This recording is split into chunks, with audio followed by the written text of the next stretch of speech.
अल्लाहुम्मा सल्ली अला सय्यिदिना मुहम्मद व अला आलि सय्यिदिना मुहम्मद व बारिक वसल्लम। Daily Islamic network YouTube channel पर आप सबको खुश आमदीद। अगर आपने ज़िंदगी में कामयाब होना है, अगर आप कामयाब होना चाहते हैं तो अपनी ज़िंदगी से एक जुमला निकाल दें। वो क्या है? लोग क्या कहेंगे। लोग आपको एंड पर यही कहेंगे, इन्ना लिल्लाहि व इन्ना इलैहि राजिऊन, और अपना काम करने में बिज़ी हो जाएंगे, मसरूफ़ हो जाएंगे अपनी ज़िंदगी में। ज़िंदगी आपको वहाँ थप्पड़ मारती है जहाँ माँ ने चूमा होता है, और फिर समझ में आता है कि यहाँ माँ ने क्यों चूमा था। मखलूक ये तो फ़नकार है, इस दर्जा की फ़नकार है कि पल भर में संगे दरे काबा से भी असनाम तराशे। तुम कौन हो, क्या चीज़ हो, तेरे दावे कबाबी। लोगों ने तो जनाबे मरियम पे भी इल्ज़ाम तराशे। और ज़िंदगी के हसीन तरकश में बड़े बेरहम तीर होते हैं। आदम लोगों से एहतियात, लोग मुनकर नकीर होते हैं।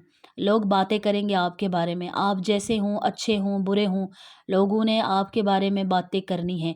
अगर ये सोचकर इंसान रुक जाए ज़िंदगी में कि लोग मेरे बारे में क्या सोचेंगे, अक्सर ये जो दीन पर चलने वाले लोग होते हैं उन्हें ज़्यादा इस चीज़ का सामना करना पड़ता है। अच्छा, तुम तो पहले फ़ैशन करती थी, तुमने हिजाब पहनना शुरू कर दिया है, तुम तो पहले ऐसे करती थी, वैसे करती थी, और लोग फिर इससे अपना हौसला शिकनी होती है और डिसहार्ट होकर इस चीज़ से पीछे हट जाते हैं कि नहीं, मेरे बारे में लोग क्या सोचें। इतनी ज़िंदगी, इतने साल तो मैंने हिजाब किया ही नहीं, लेकिन अब अगर मैं पर्दा करूँगी तो लोग कहेंगे इसको देखो, पहले तो ये ऐसी थी, अब ये वैसी बन गई, ये दिखावा कर रही है, इस तरह की बातें। तो ऐसी बातें आपको बहुत ज़्यादा सुनने को आ सकती हैं, लेकिन आपने सिर्फ ये देखना है कि अल्लाह ताला मेरे बारे में क्या सोचते हैं, क्या अल्लाह ताला मेरे इस अमल से खुश होते हैं। अगर भाइयों को देखा जाए, कोई अगर पहले फ़ैशन करता था, मॉडर्न था, और फ़ौरन वो दीन की तरफ आ जाता है, दाढ़ी रख लेता है, सुन्नत के मुताबिक ज़िंदगी गुजारते हैं, लोग कहेंगे हाँ जी, तू मौलवी बन गया है, तू ऐसा हो गया, तू तो पहले ये काम करता था, अब तू ऐसा बन गया है, तू मजहबी बन गया है, तू दिखावा कर रहा है, तू ये कर रहा है, तू वो कर रहा है। तो ऐसी बातों का सामना करना पड़ सकता है।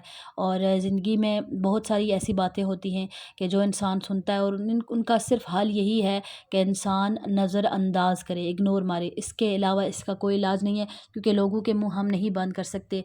लोग जितनी ज़्यादा बातें कर रहे हैं, लोगों की बातों को इमाम शाफी रहमतुल्लाह अलैह फरमाते हैं कि लोगों की बातों को बोझ ना बनाओ कि आपके ऊपर बोझ डाल दियो और आप झुकते चले जाएं, इतने झुक जाएं कि आप गिर ही जाएं, बल्कि लोगों की बातों को सीढ़ी बनाएं। एक बात आए तो आपका कदम एक सीढ़ी पर, दूसरी बात आए तो दूसरी, यानी लोगों की बातों को सीढ़ी बनाएं ताकि आप और ऊंचे चढ़ते जाएं, ना कि अपने ऊपर बोझ बनाएं। इंशाअल्लाह अल्लाह पाक हमारे लिए आसानियाँ लेकर आए। आमीन सुमा आमीन। अस्सलाम वालेकुम वरहमतुल्लाहि व बरकातुहू।